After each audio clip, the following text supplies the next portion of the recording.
مختلف کاموں کی تربیت دی جاتی ہے. تعلیم تھوڑی کم ہوتی ہے, تربیت جو ہے کچھ زیادہ ہوتی ہے, اور اس کے نتیجے میں ایک ہمارا نوجوان جو ہے ہنرمند بن کر باہر نکلتا ہے اور وہ کوئی نہ کوئی جہاں پر اپنا روزگار کماتا ہے لوگوں کو بھی سروسز پرووائڈ کرتا ہے. بیرون ملک بھی وہ جا سکتا ہے, کماتا ہے, لیبر میں جاتا ہے, کماتا ہے. وہ تمام ادارے بند پڑے ہوئے ہیں. اس پر بات کروں گا. میں بہت ہی مشکور ہوں, کاشف افتخار صاحب ہمارے ساتھ یہاں پر موجود ہیں. کاشف صاحب میں آپ کو خوش آمدید کہتا ہوں. آپ پریزیڈنٹ ہیں آل پاکستان پرائیویٹ ہنرمند ٹیکنیکل ایسوسی ایشن کے, اور اس وقت آپ کا مطالبہ یہ ہے, آپ یہ مطالبہ لے کر وزیر صنعت میاں اسلم اقبال صاحب کے پاس بھی گئے, اپنا کیس ان کے سامنے بھی آپ نے پریزنٹ کیا, اور آپ یہ کہتے ہیں کہ آپ کے ٹیکنیکل ایجوکیشن کے اداروں کو کھول دیا جائے. جب کرونا موجود ہے, جب اس وقت یہ کہا جا رہا ہے کہ ہم بڑی مشکل صورتحال کا سامنا کر رہے ہیں, اس وقت 1.25 لاکھ کے قریب کیسز ہمارے ہو چکے, مزید بڑھنے جا رہے ہیں, آپ کے ادارے کھول دیے جائیں, کام کر سکتے ہیں SOPs کے ساتھ؟ سر میں اس میں تھوڑی سی, بہت بہت شکریہ آپ نے مجھے موقع دیا. میں اس میں ذرا کیٹیگریز آپ کو ذرا کاؤنٹ کروا دوں. تعلیم ایجوکیشن میں 5 کیٹیگریز میں بناتا ہوں عموماً. جی. پہلا آپ کا آ گیا سکولز کی کیٹیگری مختلف, پھر یونیورسٹیز, پھر آپ کے کالجز, پھر آپ کی اکیڈمیز, اور پھر ہم جو ٹیکنیکل ایجوکیشن ہے, جس کو کہ میں ایک بات یہ کہنا چاہوں گا کہ عموماً ایک ہم عام محاورہ سنتے ہیں کہ ہنرمند کبھی ناکام نہیں ہوتا. جس کے ہاتھ میں ہنر ہے وہ جہاں جاہے بیٹھے پیسے کما لیتا ہے. ہمارے PM صاحب جو ہیں ان کا بھی موٹو یہی رہا ہے. ہم نے شروع سے ان کو سنا ہے کہ جی میں آؤں گا, اور ہم نے اسی نعرے پر ہی ووٹ دیے تھے. پڑھے لکھے طبقے نے ان کو ووٹ دیے ہیں, اور اس لحاظ سے ووٹ دیے ہیں کہ چلیں آئیں گے, ایجوکیشن کو ہم بہت پروموٹ کریں گے, اور یہ ان کا موٹو بھی تھا. لیکن اب تو دور دور تک ایسا نظر نہیں آ رہا کہ جیسے کہ ابھی بات چیت ہو رہی تھی کہ بجٹ کو کٹ لگ رہا ہے, اور بہرحال ہم تو ٹیکنیکل ایجوکیشن میں ہیں. میرا خیال ہے ہم وہ حصہ ڈال رہے ہیں اس وقت, ہمیں آپ وہ نام دیں کہ ہم وہ فیکٹری ہیں جو ٹیکنیکل بندے پروڈیوس کر رہی ہیں, اور اس ٹیکنیکل بندے سے وہ جب مارکیٹ میں جاتا ہے ہم سے سیکھتا ہے, ہنر سیکھتا ہے, اور وہ جا کر 20-25-30 ہزار لا کر اپنے گھر میں ایڈ کر رہا ہے. کیونکہ آج کل ایک فیملی جو ہے اگر اس میں 6 ممبرز ہیں تو جب تک 3 نہیں کماتے تو گھر کے خرچے پورے نہیں ہوتے. گورنمنٹ یہ کہتی ہے کہ اصل میں یہ ہوتا ہی ہے کہ جب کلاس رومز کو کھول دیں گے 20-20 30 40 50 60 اسٹوڈنٹس ہوں گے, اس کے اندر لوگ آ جائیں گے, بچے اکٹھے ہو جائیں گے. آپ کرونا کا جو پھیلاؤ ہے پہلے ہی ہم اس میں بہت زیادہ ہیں, تو ٹیکنیکل ایجوکیشن کے ادارے کس طرح مختلف ہیں باقی تعلیمی اداروں سے؟ سر میں اس میں بتاتا ہوں آپ کو کہ ہمارے پاس, میں اس کے SOPs بھی آپ کو بتاتا ہوں. جیسے آپ نے کہا ہم میاں اسلم صاحب کو ملے, ہم نے CM صاحب کو لیٹرز لکھے, ہم نے PM صاحب کو لیٹر پوسٹ کیے ہیں باقاعدہ, ہم نے سب کو جو ہے وہ ان کے دروازے کھٹکھٹائے ہیں, لیکن ابھی تک کسی نے ایک نے بلا کر بھی آسرا تو دور کی بات کے مطلب بات کرنی پسند بھی نہیں کی, کچھ بھی نہیں کہا. بس چینلز پہ دیکھ لیں, ٹویٹس پہ دیکھ لیں, کیونکہ ٹویٹس کی بیسیکلی گورنمنٹ ہے تو اس کو ایکسیپٹ نہیں ہم کرتے. پڑھے لکھے لوگ ہیں, نوٹیفیکیشنز ہونے چاہیے, کیوں نہیں دیے جاتے, چھپایا کیوں جاتا ہے, اور کنفیوژنز کیوں کریٹ کی جاتی ہیں. مطلب ہم سارا دن پہ بیٹھتے ہیں. آپ کے پاس کوئی ایسا میں بتاتا ہوں جس میں آپ یہ کہیں کہ پہلے میں بتاتا ہوں کہ ہمارے پاس ہوتا کیا ہے. ہمارے پاس 2 ماہ 3 ماہ 4 ماہ کے کورسز, شارٹ کورسز. بچہ آیا, مرمت کرنا سیکھا, اس نے کمپیوٹر کو بیٹھا جا کے کام کر لیا, موبائل کو ریپیئر کرنا سیکھا, گیا کام کر لیا. اس کے بعد CCTV کی ٹیکنالوجی آپ کو پتا ہے کہ جب وہ واقعہ ہوا تھا اس کے بعد سیکورٹیز میں بہت لوگوں نے بزنس کیا اوپر کی طرف. یہ تو بہت اہم ہو گیا, ہم وہ بھی پڑھاتے ہیں. 1 ماہ کا کورس بچے نے سیکھا, جا کر وہ اپنا انسٹالیشن شروع کر دی, سر اس نے روزگار شروع کر دیا, اس نے پیسے کمانے شروع کر دیے. مجھے میرے 2 اسٹوڈنٹس ہیں ایسے جن کے مسلسل فون آ رہے ہیں, جو یہ ایک تو رو پڑا کہ سر کالج کب کھلنے ہیں. رویا اس لیے کہ اس کے دونوں بچوں کے والد فوت ہوئے ان دنوں میں. اب وہ سارا لوڈ ان کے پر آ گیا. ان کی سوچ تھی ایک کہ ہم جائیں گے, یہ کورس کریں گے, اور مہینے کا کچھ کما کے گھر لائیں گے اور اپنا روزگار شروع کر لیں گے. اب وہ بھی سٹک ہو گئے. 2 3 4 ماہ کے کورسز اگر آپ دیکھ لیں تو وہ ایسے ہی ہیں جیسے ڈیلی ویجز والا صاحب ہے. پہلے یہ تھوڑا کانسیپٹ سمجھے. ڈیلی ویجز کا مطلب یہ ہے کہ ہم وہ ادارے ہیں جو ڈیلی ویجز پہ چل رہے ہیں خود سمیت. یعنی اسٹوڈنٹس آئیں گے, ایڈمیشنز ہوں گے, تو ان فیسوں سے کرائے نکلیں گے, ان فیسوں سے ہمارے ٹیچروں کی تنخواہیں نکلیں گی, اور سارے معاملات چلیں گے. مسئلہ ہو رہا ہے آپ کے ساتھ. وہ دیکھیں سکولز کو چلو پھر بھی شاید فیس آتی ہو, ابھی نہیں آئے گی, 2 ماہ بعد آ جائے گی, 4 ماہ بعد آ جائے گی. ٹھیک ہے, ایک بچے نے پڑھتے رہنا, آپ کا تو آنا ہی چھوٹے ہمارا آنا چھوٹے سپین کے لیے 3-3.5 ماہ ہو چکے. کچھ وہ بچے جو بیچ میں سٹک ہیں وہ پھنسے ہوئے ہیں, جو آدھے کورسز ہیں, نئے بچے آ نہیں رہے ہیں. اب بتائیں, پہلی بات امپورٹنٹ یہ ہے کہ جو میرے ٹیچرز گھر بیٹھے ہوئے ہیں, ٹھیک ہے سر, ان کے فونز اگر میں آپ کو بتاؤں اور باتیں بتاؤں آپ پریشان ہو جائیں گے.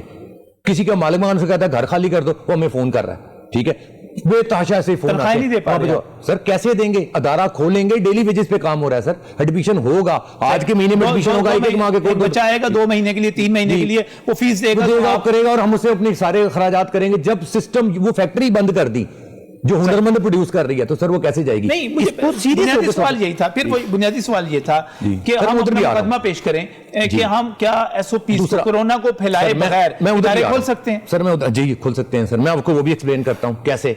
سر پہلی بات ہم آن لائن پہ آتے ہیں. آن لائن کو بہت کہا گیا، جب بات کرتے ہیں کہ نہیں آن لائن پہ آ جائیں، سب سے پہلی بات کہ ٹیکنیکل ایجوکیشن کی آن لائن ہو ہی نہیں سکتی. اکوپمنٹ کہاں سے آئے گا؟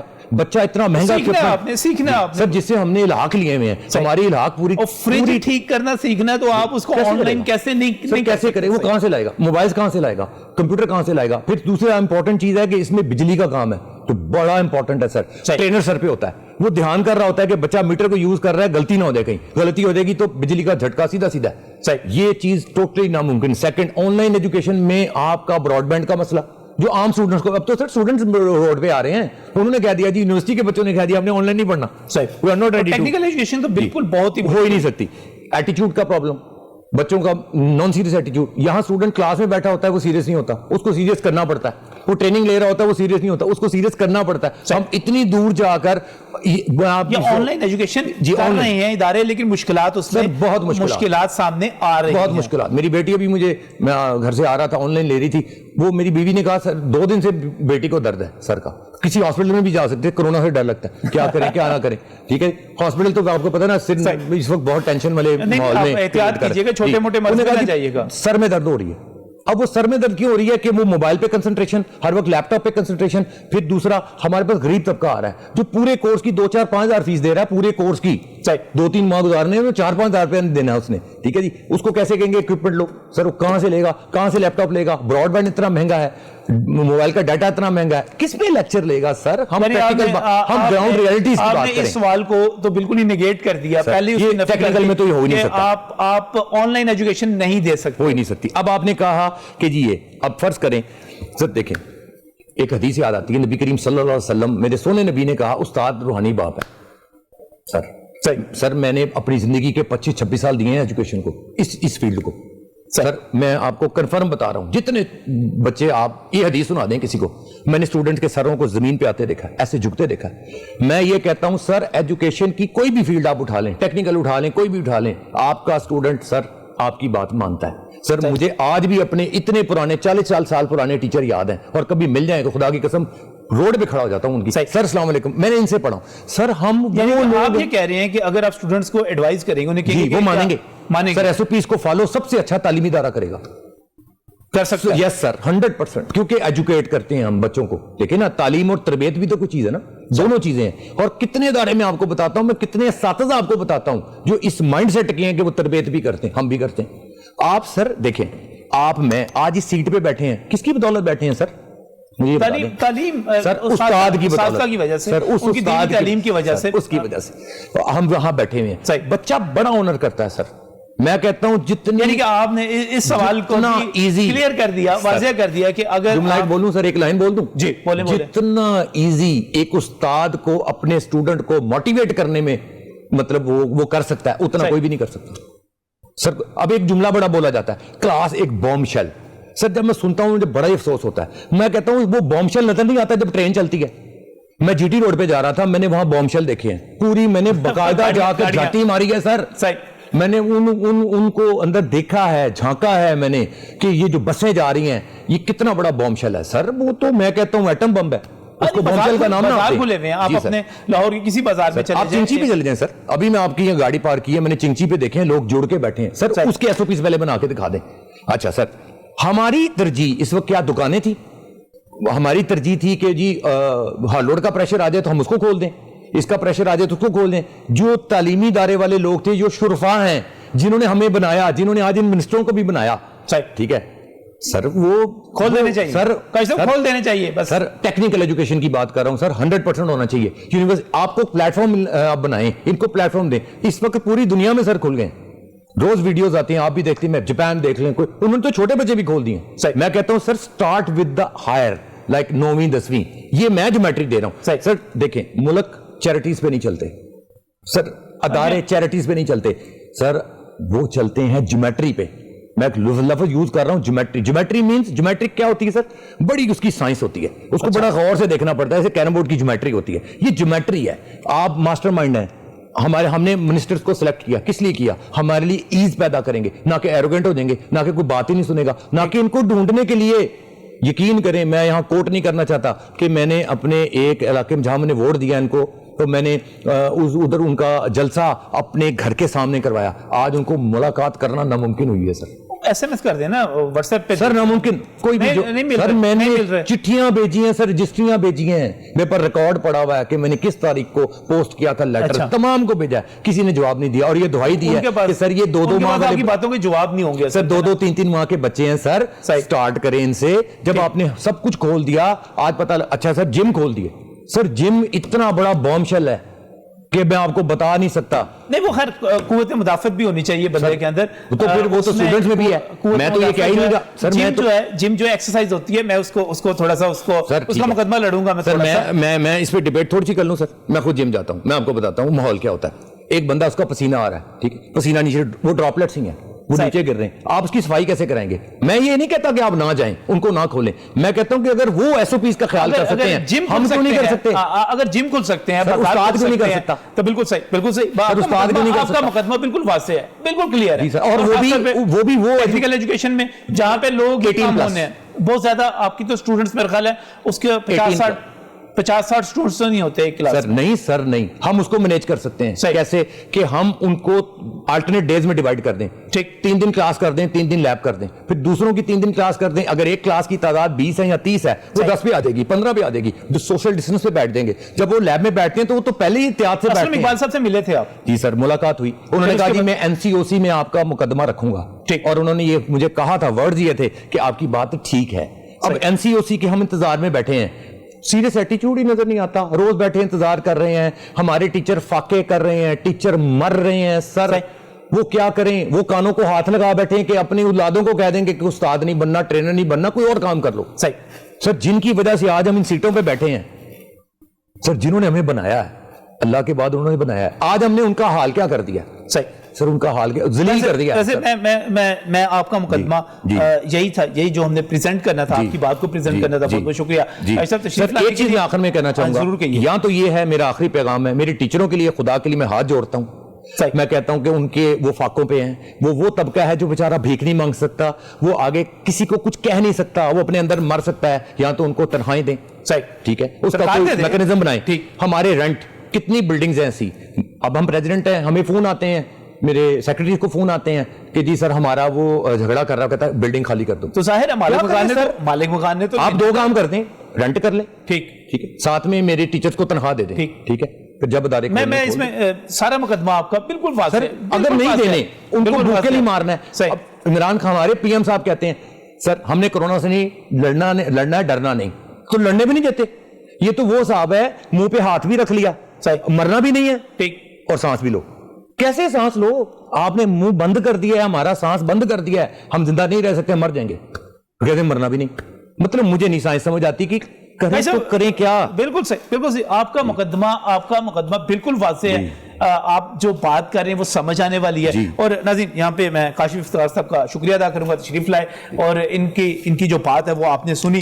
اور میں چاہوں گا کہ شفقت محمود صاحب تھوڑا سا وقت نکالیں، مراد راز صاحب تھوڑا سا وقت نکالیں، اسلم اقبال صاحب تھوڑا سا وقت نکالیں اور بیٹھ کے ذرا جواب دیں. کاشف صاحب کی باتوں کا دے سکتے ہوں تو ضرور دیں. جو اگر وہ بہت سیانے ہیں نا، ان کے پاس ٹیکنیکل ایجوکیشن سمیت تمام اداروں کو بند رکھنے کی دلائل موجود ہیں.